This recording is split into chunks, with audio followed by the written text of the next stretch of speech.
Assalamualaikum warahmatullahi wabarakatuh. Nama saya Kimeta Farsika, NIM 11992300086 dari kelas MKS 3C. Di sini saya akan menjawab pertanyaan-pertanyaan untuk ujian tengah semester mata kuliah Bank dan Industri Keuangan Non-Bank. Tugas pokok Bank Indonesia. 1. Menetapkan dan melaksanakan kebijakan moneter. Guna menjaga sistem perekonomian di Indonesia tetap stabil, maka dibuatlah sebuah kebijakan moneter. Kebijakan moneter sendiri berfungsi untuk menjaga atau mengendalikan jumlah uang yang tersebar di masyarakat agar tetap stabil, sehingga harga barang-barang pokok juga tetap bisa dikendalikan.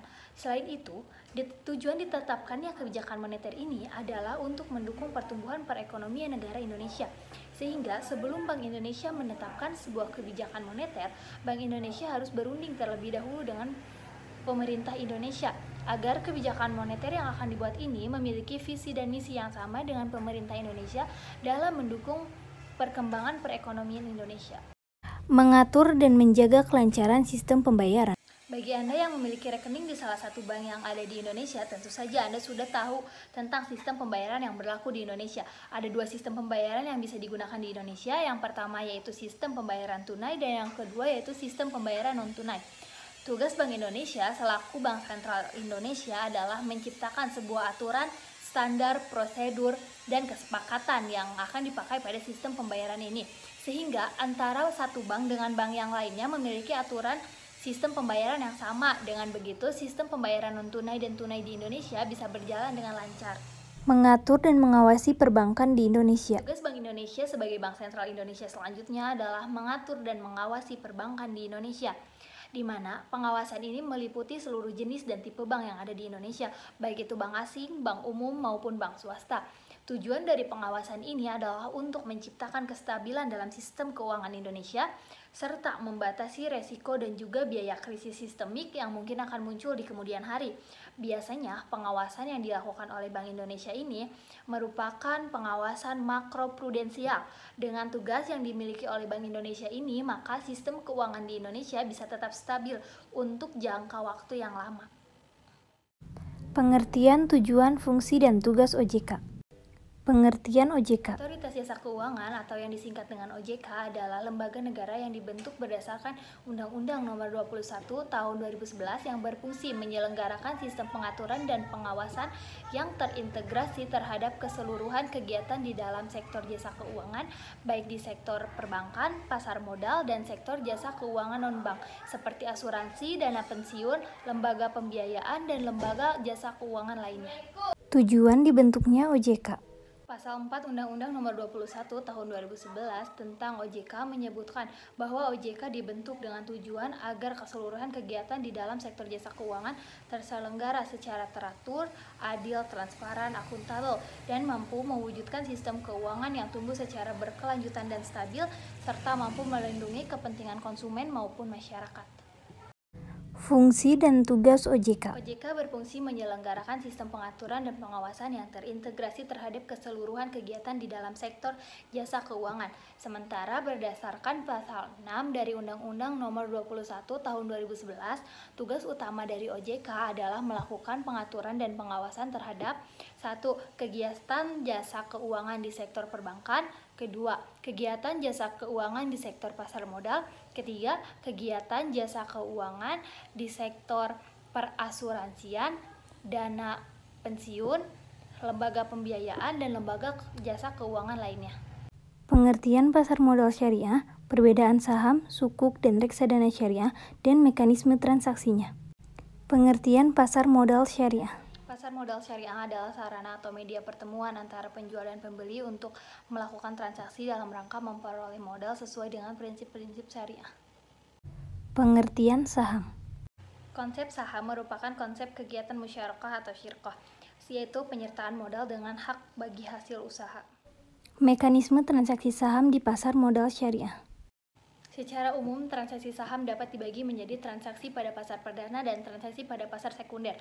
Pasar perdana artinya investor membeli pada saat dilakukan IPO. Dana investasi dari investor selanjutnya langsung masuk ke perusahaan dan digunakan untuk kepentingan pemenuhan kebutuhan perusahaan. Selanjutnya, transaksi juga dapat terjadi di pasar sekunder. transaksi pembelian dan penjualan sudah tidak terjadi di antara investor dengan perusahaan, tetapi di antara investor satu dengan investor yang lain.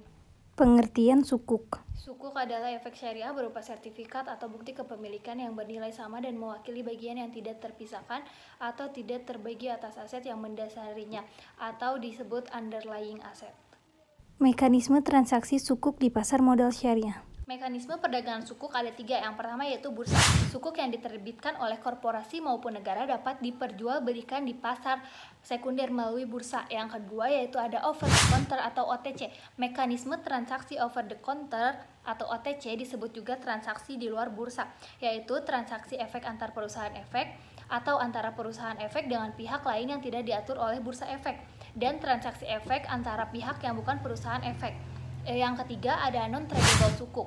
Meskipun infrastruktur perdagangan di pasar sekunder untuk sukuk saat ini sudah berkembang, terdapat beberapa jenis sukuk yang memiliki karakteristik unik, sehingga tidak dapat diperdagangkan di pasar sekunder. Berdasarkan AAOIFI Syariah Standards 17, sukuk dengan karakter non-tradable adalah sukuk salam, sukuk istisna, dan sukuk murabahah. Pengertian reksadana syariah. Reksadana syariah merupakan salah satu wadah investasi kolektif yang dikelola oleh manajer investasi dengan cara menginvestasikan dana kelolaan ke efek syariah berupa saham syariah, sukuk, atau instrumen syariah lainnya.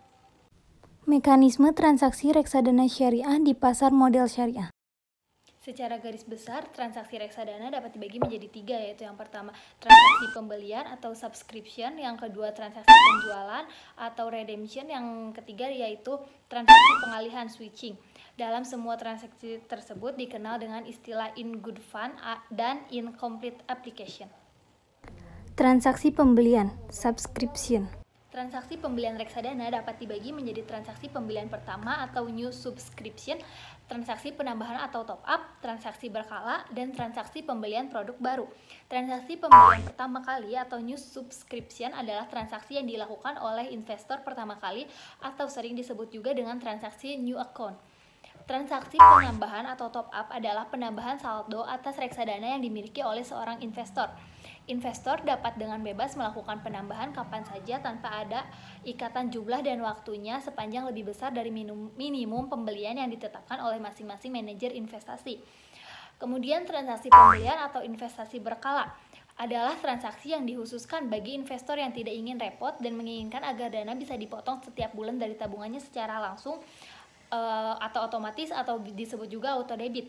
Jumlah dan jangka waktu transaksi bulanan ini ditentukan oleh investor melalui standing instruction kepada bank di mana investor ingin melakukan auto debit bulanan. Transaksi pembelian produk baru atau new product transaction adalah transaksi yang terjadi jika investor sudah memiliki satu produk reksadana dan dia memutuskan untuk membeli produk reksadana yang lain yang ditawarkan oleh manajer investasi dan agen penjual. Transaksi penjualan, redemption. Transaksi penjualan atau pencairan dalam reksadana dikenal juga dengan istilah redemption. Terkadang transaksi penjualan sering disalahartikan oleh investor sebagai waktu yang diperbolehkan untuk melakukan pencairan, terutama bagi mereka yang memiliki kontrak transaksi investasi berkala. Misalkan ketika seorang investor melakukan transaksi investasi berkala selama 5 tahun, terdapat persepsi bahwa selama jangka 5 tahun investor tersebut tidak dapat melakukan penjualan. Hal ini kurang tepat sebab transaksi jual beli reksadana dapat dilakukan kapan saja. Hanya saja investor perlu mengetahui bahwa terdapat biaya atas transaksi penjualan reksadana atau redemption fee. Biasanya biaya ini berlaku untuk kepemilikan reksadana hingga jangka waktu tertentu. Jika investor memiliki reksadana selama lebih dari jangka waktu yang ditentukan, maka transaksi penjualan akan dibebaskan dari biaya. Transaksi pengalihan switching. Transaksi pengalihan atau switching adalah memindahkan investasi dari satu reksadana ke reksadana lain. Mengapa tidak dilakukan dengan menjual reksadana yang satu kemudian membeli reksadana yang lain? Jawabannya adalah apabila investor melakukan penjualan reksadana, maka investor baru akan menerima pencairan dana setelah beberapa hari kerja. Dengan demikian, investor baru dapat menggunakan dana hasil pencairannya untuk membeli reksadana lain setelahnya. Selain itu, investor juga akan memerlukan waktu tertentu ketika membeli reksadana baru. Jeda waktu beberapa hari ini mungkin saja menyebabkan harga transaksi tidak seperti yang diharapkan. Dengan adanya transaksi pengalihan, investor bisa menjual dan membeli kedua reksadana pada hari yang sama. Bolehkah asuransi syariah dibawa di tengah jalan? Peserta asuransi terikat kontrak antara pihak perusahaan asuransi dengan peserta asuransi. Diperbolehkan atau tidaknya tergantung dari kontrak yang ada. Maka dari itu, seorang peserta asuransi harus mengetahui secara detail apa saja isi kontrak yang ada, kemudian isi kontrak tersebut disetujui bersama. Jangan sampai kita sebagai peserta asuransi tidak mengetahui apa saja isi kontrak yang ada. Di dalam Islam ada konsep takaful, bahwa premi yang dibayarkan dengan kesepakatan untuk kepentingan bersama dengan akad tabaru yang artinya non-profit, sehingga para peserta mengetahui alur hak dan kewajibannya, maka akan memudahkan para peserta untuk mengetahui secara umum. Secara umum dalam Islam sendiri diperbolehkan, tetapi dengan ketentuan yang sudah ditetapkan. Ketika seseorang peserta asuransi di tengah jalan terdapat kendala tertentu, maka ia berhak mengajukan bahwa ia akan keluar atau berhenti dengan hak-haknya ditaati sesuai dengan ketentuan dalam kontrak yang sudah disepakati. Sekian yang dapat saya sampaikan. Maaf jika ada kesalahan dan pemaparan materi yang kurang memuaskan. Semoga video ini bisa bermanfaat. Saya ucapkan terima kasih. Wassalamualaikum warahmatullahi wabarakatuh.